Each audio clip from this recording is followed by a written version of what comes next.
What's up, guys? It's the MD Geek Out, and I'm finally going to be talking about the Man of Steel. It could be Superman, and it could be Bizarro. A lot of you know that I'm a huge Superman fan. I've always been more of a Superman fan than any other superhero. So yeah, Superman's just the man, you know? Almost everyone I knew were like, well, I don't know. And I was like, are you kidding me? Stupid Batman fanboys. I ended up watching it with my brother. My brother is a Batman and Superman fan. I don't know how that works. I've always been like, who do you like better, Batman or Superman? Like it actually means anything when it doesn't. I like Batman too, but I think Superman is so much of a better character in my opinion. I just love him more. I guess because he's a little more relatable. Superman. And as weird as that might sound, because it's like, oh yeah, he's relatable because, you know, we're both superhuman.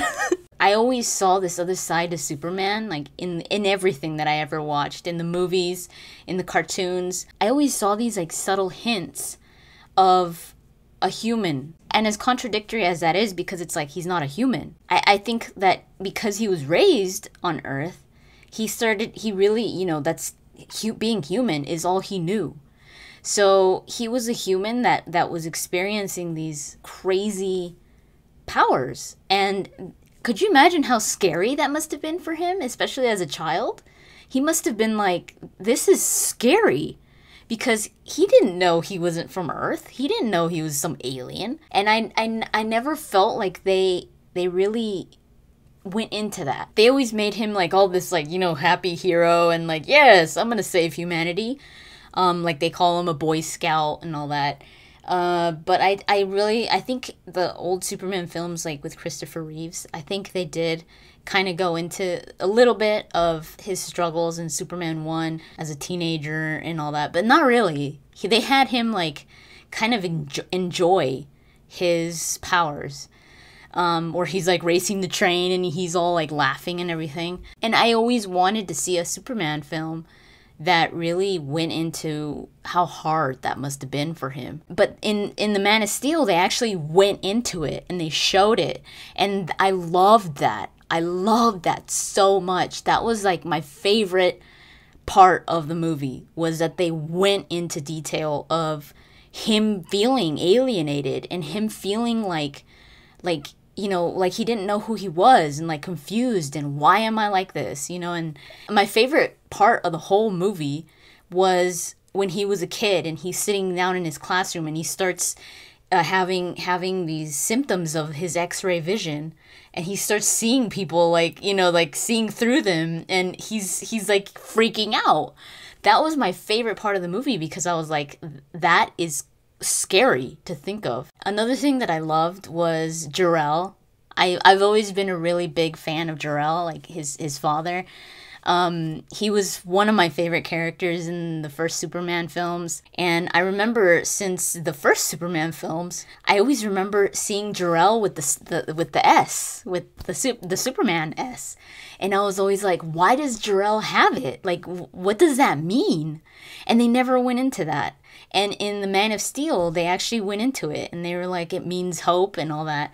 And that was super cool. Like, I was like, that is so awesome. I'm so glad that they did that, because it was obvious in the old Superman films that it must have represented something, because not only Jor-El, but the other council members had different symbols. So it was like, okay, it must be a symbol. It must stand for something, but they never went into that. And I always thought that was a big thing, because it was like, what did that mean? And why did Jor-El have it? And now Superman has it, or Kal-El, his son. It obviously didn't stand for Superman, because, you know, it was a symbol. The minute I saw that in the trailer where she's like, what's the S stand for? And he's like, it's not an S. I was like, oh my God. That was super cool. And just little details like that what made me so excited. It kind of reinforced the reason why I love Superman so much. I feel like there's so much history there in why he is who he is. There's so much of family there. I mean, almost for every superhero, there's always like this traumatic family event or something. But with Superman, it's kind of like, he never really knew his parents, but his father's love is pretty much what made Superman. And even though Kal-El never met him, he has this strong connection to him. And in Superman 2, I believe it was, where Superman loses his powers, where he wants to be human, to be with Lois, he talks to his mom. And in the director's cut, he talks to Jor-El. And he's talking to Jor-El like he's there, and it's not just like a recorded image of him. He's there. And Jor-El looks disappointed, and he's like, fine, but that's it. That's it. And it all gets destroyed and everything, and he becomes human. And then after that, when Superman wants to become Superman again, where he's like, I screwed up, and he goes back to the Fortress of Solitude, and he's just like yelling out for his father to come back and to return him to who he was. He finds that little crystal, and Jor-El comes back. And he says that the only way that he could get his powers back is if him and Jor-El merge. I thought that was so cool. It was like one of the best moments in Superman history where Kal-El and Jor-El become the same person. So that's how he ends up getting back his powers, by having Jor-El, his father, be a part of him. But the consequence is that Jor-El he'll never be able to see him again. It's like he's not going to be able to talk to him anymore. Like, that's it. Kind of like Jor-El's like, this is goodbye. Like, I'm going to be part of you now, like really physically, but you'll never be able to see me or talk to me or anything like that. But it's almost like you see Superman mature. The reason why I went into that was because I really love that idea of Superman, how he's so integrated, especially with his father, and how he honors that so much, and how it means so much to him, even though he didn't live on Krypton. He was raised here. It's like he has this dual personality. It's kind of like sometimes he doesn't really know who he is. Is he Clark Kent? Is he Superman? And I thought that they really went into that in Man of Steel. And I'm so glad that they did, because that was missing in the previous films, even though it was kind of hinted here and there. It was really missing. I also loved how they really went into Jor-El and Krypton and how Zod became to be who he was. That whole beginning part was so cool to me. Like, I was literally like inside. I was like shaking because I was so excited. I went into the movies. I told my sister-in-law, I was like, I bet you anything I'm gonna cry at least 3 times. And she was like, do you know anything about the film? And I was like, no, but I'm gonna cry. I don't know, it's just everything when it has to do with Superman, it just hits me in the heart. I cried when he was born. It was like unintentional too. I cried when he put on the suit for the first time, where he walks out in the snow. I cried there. I was like, oh my god. And I cried when Jonathan died. That was so sad. Where he goes like this and he stops him, where he stops Clark, and he's just like, don't.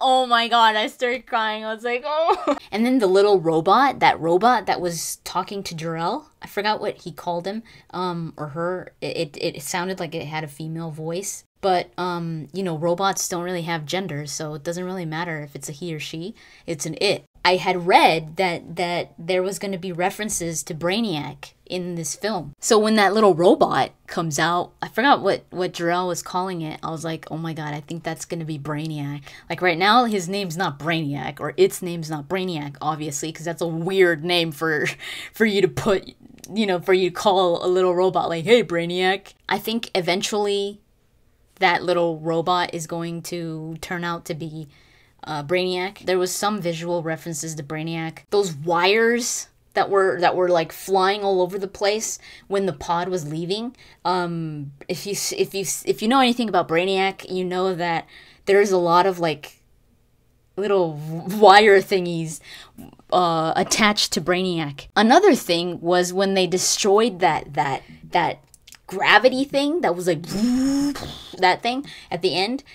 I don't know. I caught that immediately. Me and my brother turned around and looked at each other. We were like, "Oh my god!" The lights, the Brainiac lights, glowed, and then they for like a second, and then they just, you know, the three lights, they glowed for a second, and then they just went away. And I was like, "Oh, that was pretty cool." So yeah, I really loved everything about how it started. I loved seeing Superman hold back. He's holding back because he cares. He wouldn't hold. I mean, like that one guy that touched that girl's butt, and then Clark comes up and he's like, "Leave him alone," and the guy like pours beer on Clark's head. Clark could have ripped his head off. You could see how much effort it took for him to hold back, especially when you know that you could do something about it. And he didn't. He like held back. He did like mess up his truck, which was pretty funny, but he didn't hurt him. And I love how they tied that to Jonathan. They had a really big role in his life, almost more than Jor-El, because they were the ones that raised him. And I love how they made it that Jonathan was the one that taught him restraint and taught him that it wasn't his time yet. And I also love how that moment where Jonathan dies, how it makes you think that you don't have to be the superhuman guy to save people. You don't have to have these powers. And I think that's what Clark saw that moment, that you don't have to be from another planet to do heroic things like Jonathan did that day. And he saved all these people. And like Clark says, he had to let him die because he had to trust him. Like, he had to believe him that the people weren't ready for him.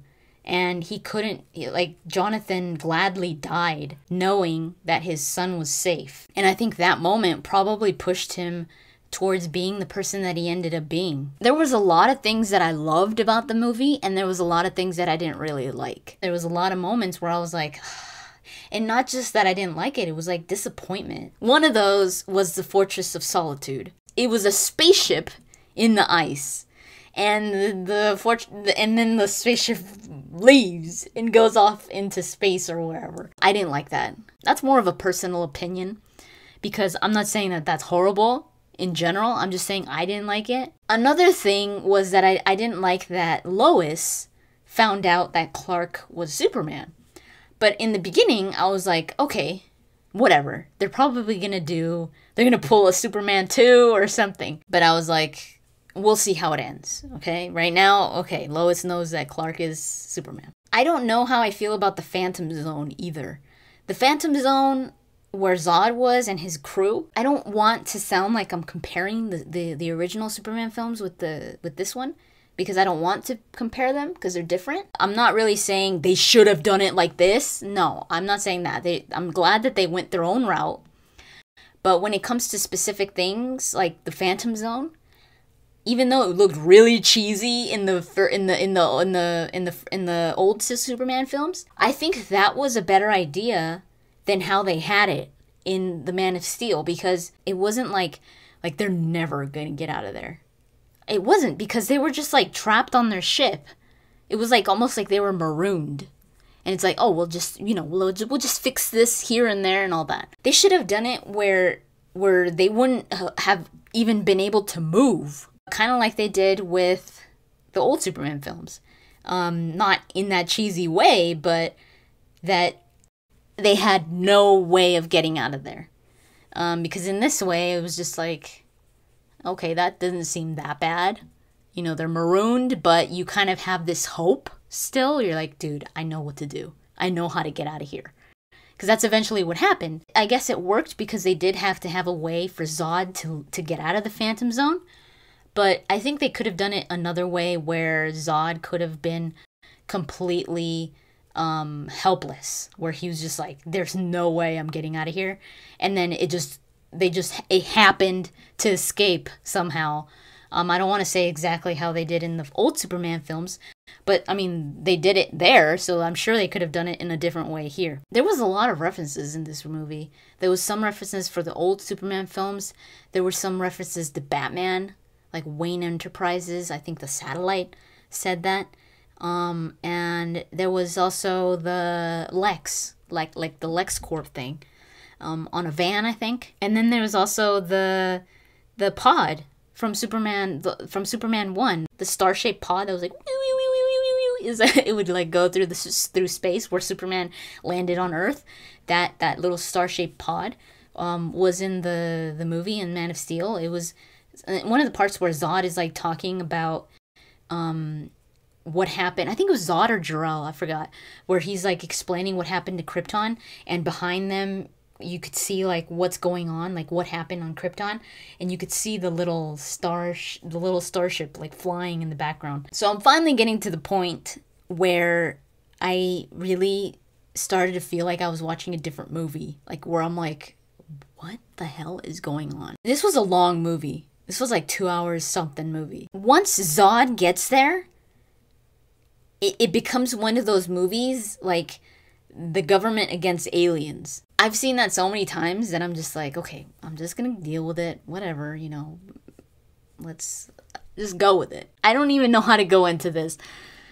The whole fight scene between Zod and all the other guys and Superman, it was freaking crazy. In my opinion, I think it was overdone. I think it was way too much for way too much time. It really reminded me of that scene in The Avengers, where the fight scene in The Avengers, that crazy freaking scene where it's like, oh my god, that scene was epic.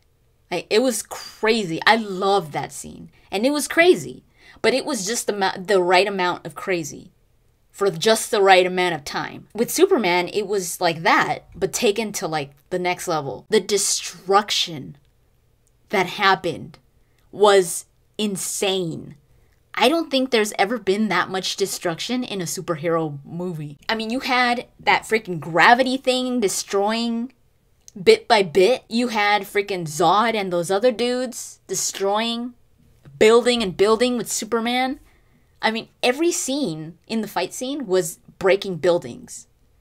Could you imagine how many people died? Smallville was pretty much wiped out.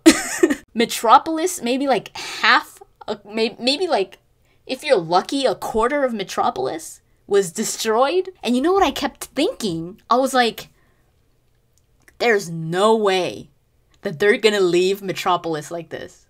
There's no way. I was like, no way that a Superman film is going to leave this much destruction. Superman would not be able to handle that.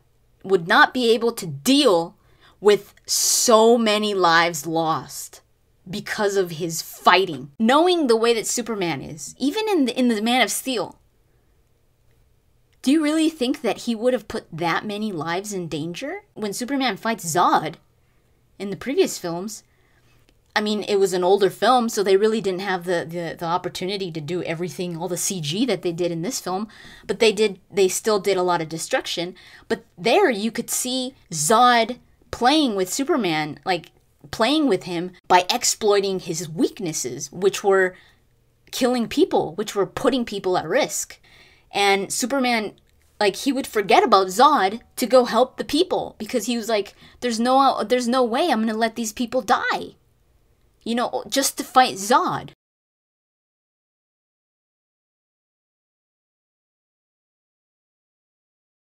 It was intense, like, you know, when Zod, like, when they're flying in the air and Zod pulls Superman's cape back and they're just, like, pulling each other, I was like, what? But if you think about it, I was like, oh my god, I have motion sickness. My brother has motion sickness. And I was feeling kind of dizzy, but not too much. I think because I was so into it that I wasn't feeling too bad. My brother, though, I felt bad for him. He came out really mad. He was like, I really wanted to like this movie, but he was like, but I can't. He's like, I had my eyes closed for most of the movie.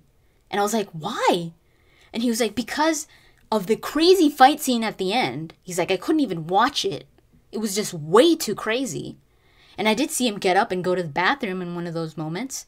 And he said that he was like, I felt like I was going to pass out because of how dizzy he felt. He was like, imagine if we had seen it in 3D.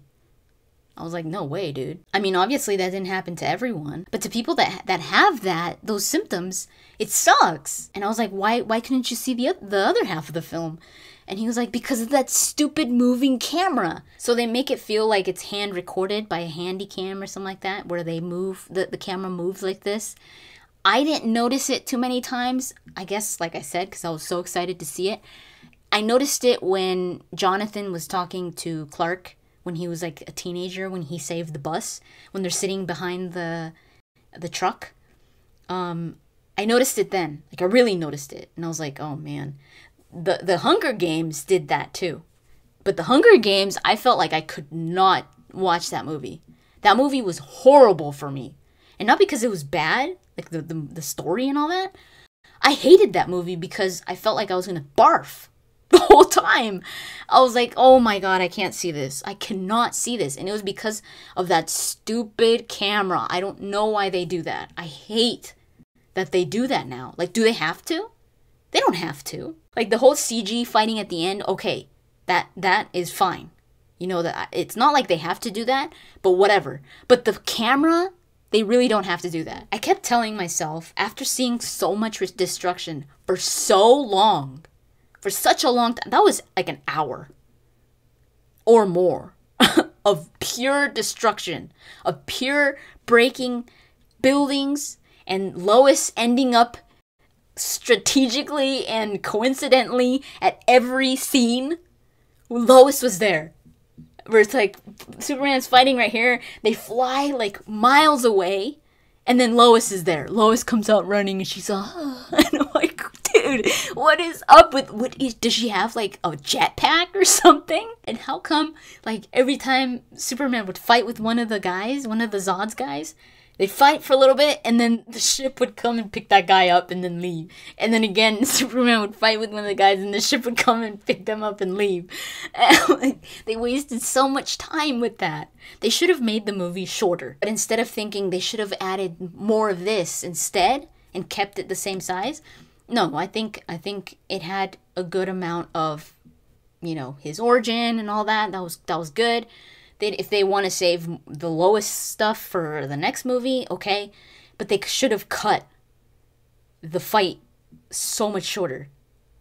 Like, they should, like, the Avengers size, that was good. I kept telling myself throughout that whole fight scene, they're going to pull a Superman 2. I was like, there's no way that they're going to leave Metropolis like this. I knew that they weren't making a remake of the old Supermans, but I was like, they might pull a Superman 2 where Superman reverses time and everything goes back to the way it was. You know, all the destruction gets fixed and Zod goes back into the Phantom Zone.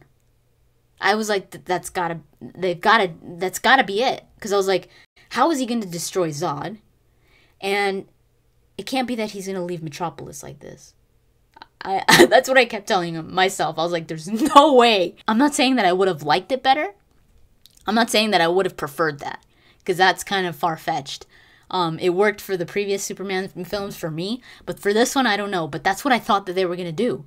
Because I felt like, I was like, there's no way that they're going to leave it like this. And what surprised me the most was when Superman kills Zod. I really liked that part where Zod is threatening to kill that family, and Superman, you could see him like, that's that Superman that I kept telling you about, where he wouldn't be able to stand that, to see the killing of people, innocent people. That's the Superman that finally came out in that moment, and he ended up killing Zod. You could see how much it affected him, killing Zod, and why it affected him. You could explain it in different ways. He was a Kryptonian. He was like one of the last Kryptonians, like him, like Superman. It affected him because he actually killed somebody, and that was not in his DNA. That was not who he was. Or it affected him because Zod knew how to bring, you know, the Kryptonians back. I think it was more because he killed him, because he actually killed somebody. I think that was why he reacted the way he did, where he's like, ah, he screams or whatever. And because it affected him that he actually killed someone, that he had to kill Zod. And I think he really didn't want to kill Zod. but he had to. So I was like, okay, if that was the reason, how come him killing Zod affected him like 100 times more than him actually realizing how many people had died in the city? Because he just like gets up, he's like, oh, hugs Lois, and he's like, all right, let's go. Everyone was happy afterwards, and I was like, oh my god, like, okay, yeah, it's a movie. But that was so unrealistic. I'm not saying that they should have gone into him weeping and him like feeling the sorrow of all the people that died. I'm not saying that, because that would probably be too much. So that's why I was like, why do that when you're not going to do it justice? When you're not going to address it, but everyone knows that that's an issue. Some people probably like, oh, whatever, it happens. But I'm that type of person that's just like, what? I don't know. It was just, I don't know. I just felt like it was out of place for me, especially for a Superman film. I know this movie has its own interpretation of the Superman story, but one thing is interpreting it in a way, and another thing is completely changing the character. Superman is an icon. Everyone in the world knows who Superman is. There's no reason to change who Superman is. Like his personality, like who he is, what he represents. That's what I'm talking about. Not his history, not his past. What he represents. You should not change that. And I felt like it was being changed in this movie.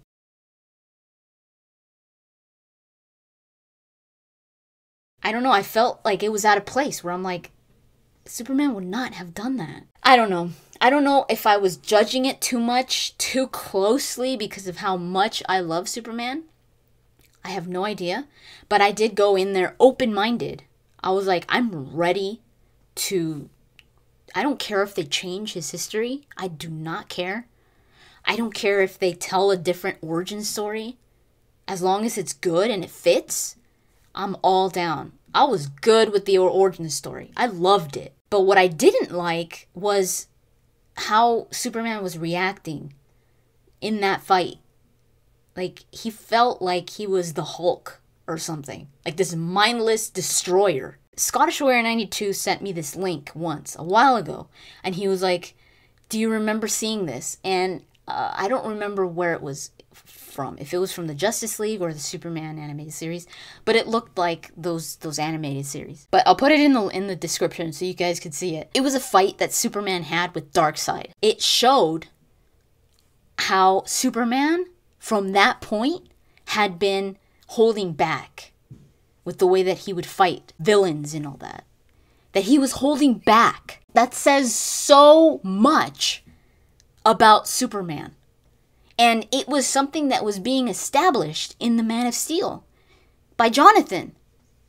He was like, you have to hold back. And it was something that Superman learned and accepted in the end. And it was something that he didn't do. Like, he did not hold back. He caused mayhem. He went all out. I mean, there was other ways of defeating Zod. I'm thinking of a few ways that he could have done it, where he could have stopped so much destruction. Between Superman and Zod, I could totally see Superman dragging his butt to a desolate area and making him fight there to not cause destruction. But no, they went all out in the heart of Metropolis. And I know a lot of you might tell me in the comments that Superman didn't have a choice. He had to fight Zod. Like, what other choice did he have? Like, Zod was gonna kill people anyways. I know he had to fight Zod. I knew it from the beginning. I was like, there's gonna be a Zod fight. There was in the old Superman films. I knew there was gonna be a fight. This was overkill. Like, you know those people? Those annoying people that argue and they never stop arguing because one of them is going, I know you are, but what am I? I know you are, but what am I? I know you are, but what am I? That's how the Superman and Zod fight was. Because it was pointless. It was pointless. Because none of them was going to advance. I did love how there was being that whole artificial birth thing, and they would manufacture babies in specific ways where they had only like specific jobs to do in their life, and Zod was one of those. Zod had been manufactured, had been hardwired to, you know, to do what he did, to find like a solution to saving Krypton, to keeping the Kryptonians safe. I really loved that Zod was like, I'm not gonna stop because I can't. And I love that part where he tells Superman that, where he's like, you took that away. Like, you could see how angry he is, and how it's kind of like you ripped his life out, where he's like, I have no purpose. But then another fight scene came, and it was like even crazier and even more destructive, and he kills him so easily. But like I was saying, that dark side clip where he until that point you find out that Superman had been holding back, and he goes all out on Darkseid. Like, he grabs that fool and like throws him like through 10 buildings, and it's freaking crazy, and you're just like, what? And you kind of saw a little bit of that in the movie, and I thought that was probably going to be the only moment where Zod was like beating on his mother. Superman comes and flies and hits him, and he's like flying with him like this, and he's like says something like, don't you, I don't know, hurt my mother or something like that. I loved that part because you saw how passionate he was about that, because he was beating on his mom, and that came out because of that.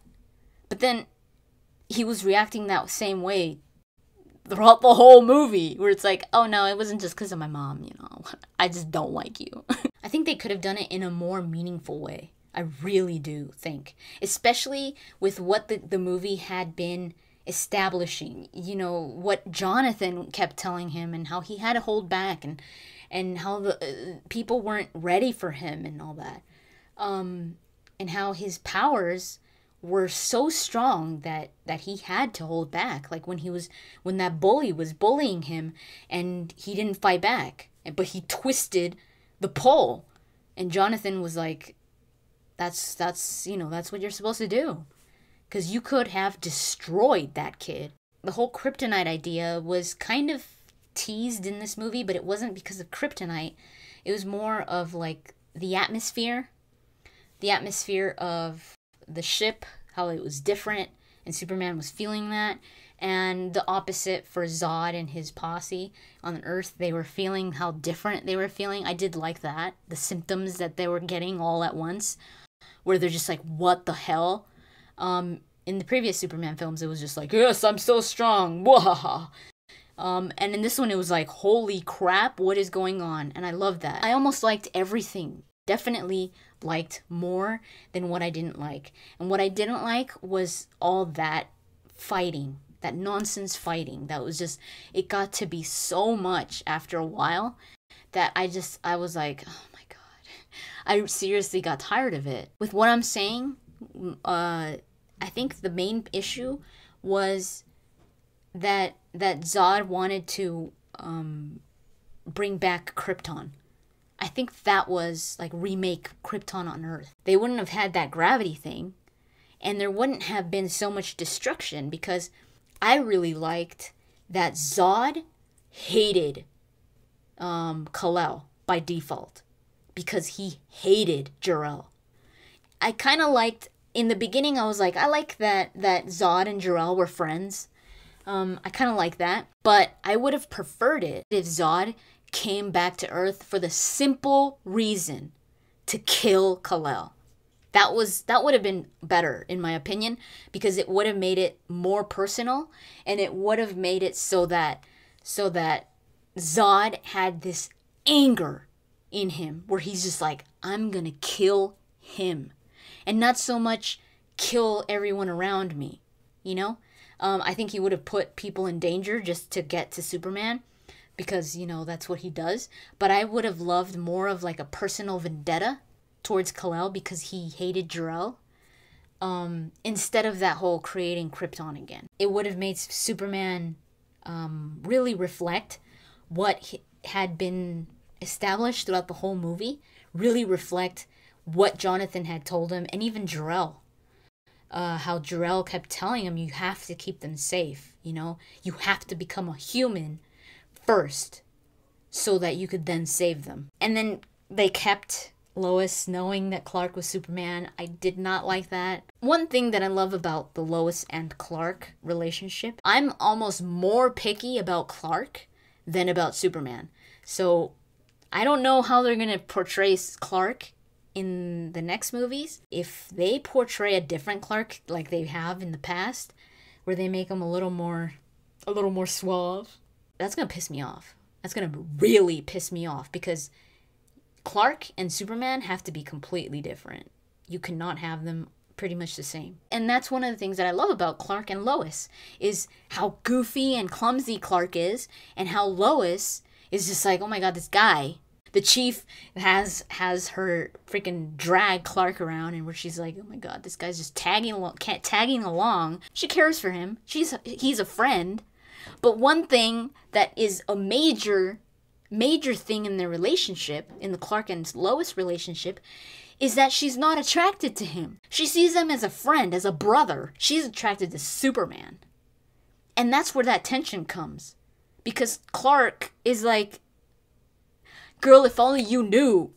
If only you knew I am the man. It makes you feel that, Lois, Clark is a nice guy, you know? And I love that. And I was like, I don't know how they're going to do it in the next movies, because Lois knows. Lois knows that that's the man. So yeah, I'm kind of like not really looking forward to the next films.